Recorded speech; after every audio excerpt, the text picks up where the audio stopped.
Dans l'Évangile de Jean, dans le 6e chapitre et au verset 35, Jésus fait cette déclaration. Il va dire, « Je suis le pain de vie.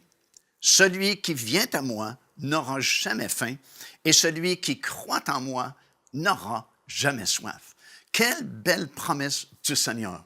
Lorsque nous l'acceptons comme notre Seigneur et notre Sauveur, Jésus devient plusieurs choses pour nous. Et ici, il nous affirme qu'il est le pain de vie, la nourriture céleste, la nourriture pour nos âmes, pour notre esprit.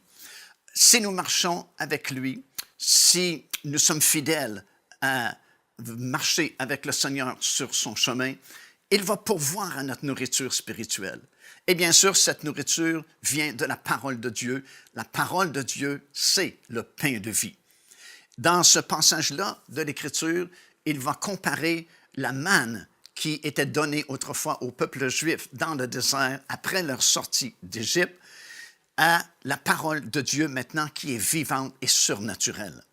Bien sûr, ils ont été nourris eux aussi surnaturellement dans le désert, mais Jésus va leur expliquer dans ce long chapitre-là, chapitre 6 de l'Évangile de Jean, que ce n'était pas vraiment la nourriture qu'il avait prévue pour son peuple, mais que lui-même va devenir cette nourriture-là parce que lui-même est le pain de vie qui va nous nourrir.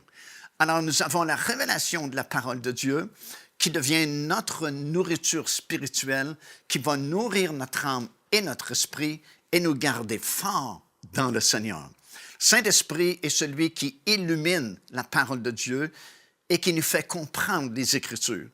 En fait, il est le grand révélateur des Écritures. C'est lui qui va vraiment transposer cette parole en nourriture à l'intérieur de nous afin que notre homme intérieur puisse devenir de plus en plus fort. En fait, dans l'Épître aux Éphésiens, Paul va nous encourager à fortifier notre homme intérieur pour devenir de plus en plus fort et ferme dans le Seigneur Jésus-Christ.